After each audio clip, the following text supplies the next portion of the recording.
Burgess here with Music Marketing TV. Today we are checking out the PSP MasterComp and we're going to be doing some work on a vocal. We're going to set up upwards compression and downwards compression and comparing the results. We're going to be kind of aggressive with these settings so that we can hear a good difference between them.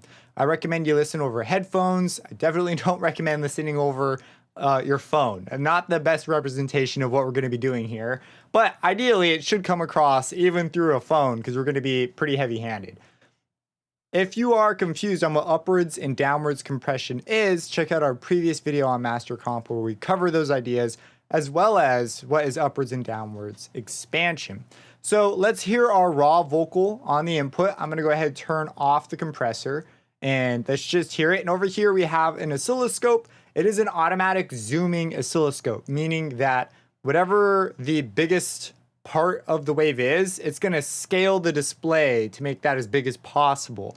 So when we look at the display, we need to be aware that it automatically changes how big the waveform is according to whatever the tallest spike in audio currently is on the screen.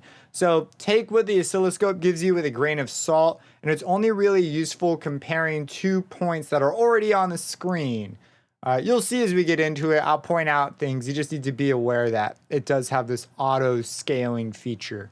So here we are. Let's go ahead and hear the raw input.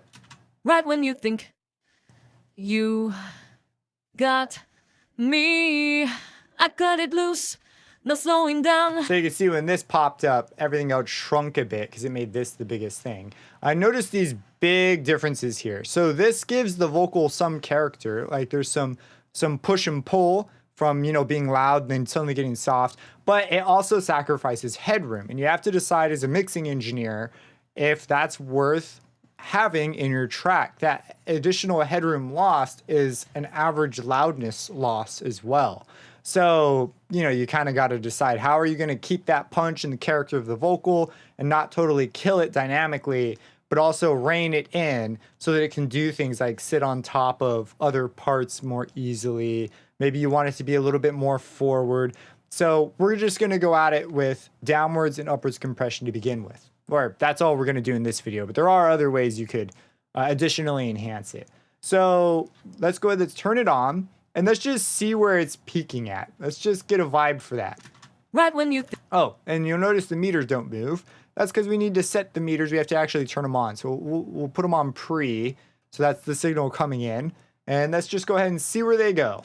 Right when you think you got me, I cut it loose, no slowing down. So I'm seeing a lot of numbers here. I'm looking at this, and this is set right now. This 0, by the way, is set in the plugin at minus 18 dBFS.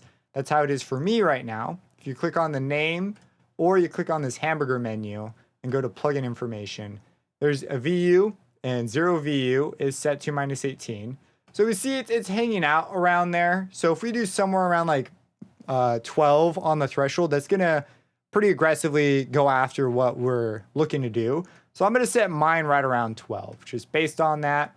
And our ratio, right? If we set a ratio of 4:1, this means that for every 4 dB it goes past our threshold, wherever it may be, it's only going to let 1 through. So it's going to dramatically reduce the amount of level allowed past the threshold. If we wanted to be really aggressive, we could go for 8:1, but 4:1 is going to be pretty dang aggressive. And let's go ahead and just hear this. Right when you think. So we can see this is way closer in level. Right when you think. Here was the before. Right when you think. So you see, and that's really quick just to listen to that difference. You'll notice that there's like a ba-na-na-na, where here it's just going to be like ba-na-na-na. It's going to be not as big a difference. And so we are crushing the vocal in that way. Right when you think. Right when you think. And then here is the after. Right when you think. Right when you think. Right when you think. Right when you think. So there's some before and afters to hear sort of what we're doing. Now, here we have a few options when it comes to how we crush that peak exactly. Right now, we've set our threshold, and the ratio is basically how aggressively we push it towards that threshold or we, in other words, we don't let it go past the threshold. For example, if we choose 8 to 1, it's going to be even more aggressive and not let it pass that threshold. Right when you think. And if we were to bring up the ratio, we can let more of a peak through. Because see how similar these are? Right when you think. So you can see we allow it through, but basically not very much is let past wherever we put our threshold. The alternative is to keep our lower threshold and instead choose to be a bit gentler, like a 2 to 1 ratio. So more is let through, but we do apply some reduction. Right when you think. Right when you think. So we still maintain that ba-na-na-na, but there's just less of it, and we could choose to go down. So I'm gonna go for 4 to 1. We're gonna be kind of aggressive with this, and it sounds like this. Right when you think. Versus again. Right when you think. You got me. I cut it loose. And you see that like vocal kind of noise. This was the massive spike, and we've also tamed this. So we've reclaimed that headroom, and we could then boost the vocal up, or move it around in the mix, and it's just a more consistent thing. And you've sort of seen some of the trade-offs here when we pick for how aggressive do we want to be with this. And in this case, since we are going to be doing some comparison with upwards, we're going to be really aggressive. But you may want to dial back some of these things, and you could either do that with the ratio or the threshold.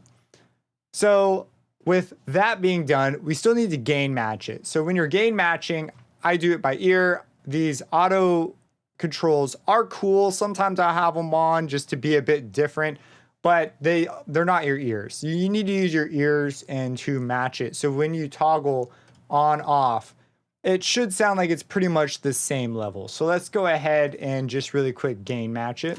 Right when you think. You got me. I cut it loose. Let's go ahead and go off just the first bit. Right when you think. Right when you think. So we can hear this one definitely sounds a bit louder. So let's just give this a slight nudge up, like 2 dB to begin. Right when you think. Right when you think. Right when you think. That's pretty close. Right when you think. Right when you think.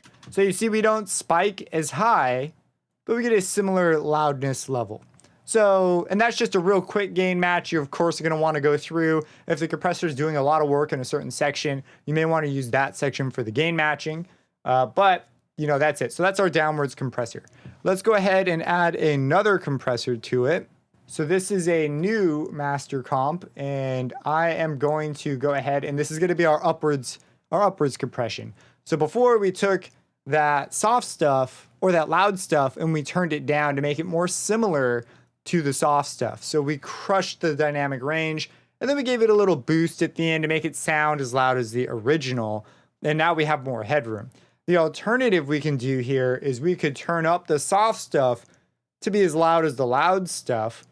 And then we can go ahead and dial it back to make it sound as loud as the original. So in this case, we're going to do like a gain down maneuver.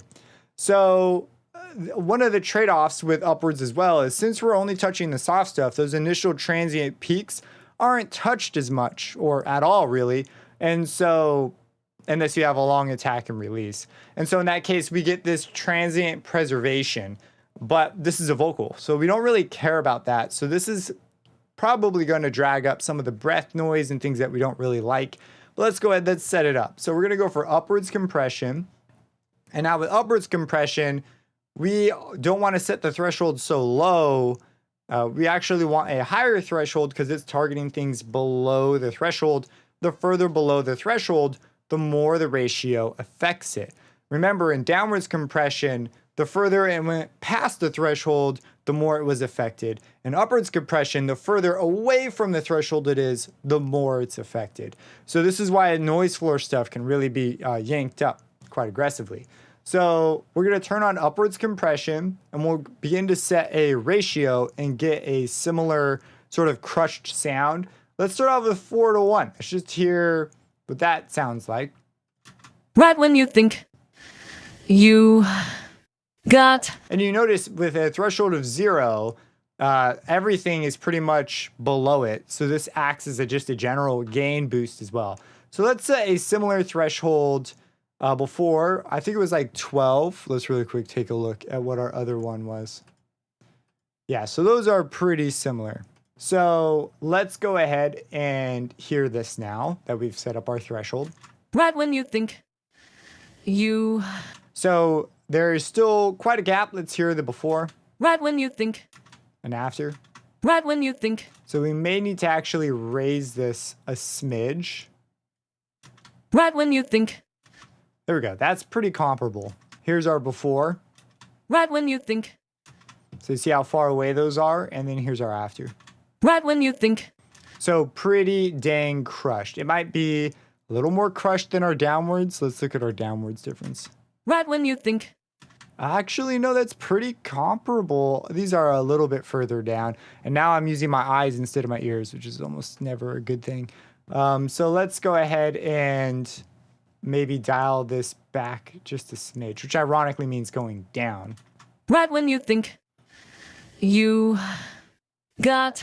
Okay, so with this, we again need to gain match in order to sort of have a fair comparison here. So let's listen to the original. Right when you think. And the after. Right when you think. And this one, we're going to need to turn down a bit. Let's go with 3 dB to begin. Right when you think. Right when you think. Maybe not so much. Maybe 2.5. Right when you think. Right when you think. Right when you think. Right when you think. Let's go down to 2. Right when you think. Right when you think. Right when you think. Right when you think. That's pretty close. Close enough for right now. You could spend a long time going through, and again, you might pick a really active part for it to be a comparison. Something that just occurred to me is that I can use the A/B setting in here to actually just compare them inside of the same MasterComp. So I'm going to open up the upwards MasterComp. I'm going to copy the settings, go to the B section. So this is the downward setup we have. Let's go to the B and we'll paste those settings in. So now we can compare the two on where we wound up setting them up. So let's go ahead and turn off the other one. And so now we just have this one and we can just do a comparison right in there. So here is the downward setup. Right when you think you got me. Here's the upwards. Right when you think you got me. Downwards. Right when you think you got me. Upwards. Right when you think you got me.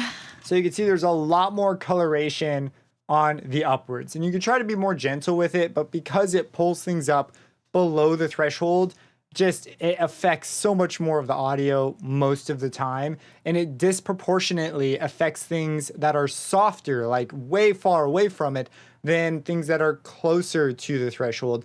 And this means that things like the noise floor are just so far away, and so they're just going to be affected more than things that are like right next to it. If we lowered this threshold really far, it wouldn't affect it anymore, but then we'd effectively get no upwards compression. So when would you then use upwards compression? In most cases you wouldn't, but in some cases, like cases where you deliberately want to bring out room tone or room noise, or maybe you're doing something in parallel, or maybe you have a cool reverb effect going on and you want to bring up those reverb tails in unnatural ways. These are all cases where upwards compression is probably the appropriate choice. But if you're doing stuff like mixing, you don't typically see upwards compression involved unless you're doing something like in parallel and you're doing this more creative style approach, trying to get an unusually bright sound because the noise typically has higher frequency content. So it can vary. There are reasons why you'd want to grab it, but in general, downwards compression is just going to do what you want a little bit better when handling those low level signals. If you have any questions about this, feel free to let me know, subscribe and hit that bell icon for future videos, and have a blessed day. Right when you think you got me, I cut it loose, no slowing down, I won't give you a truce. Right when you think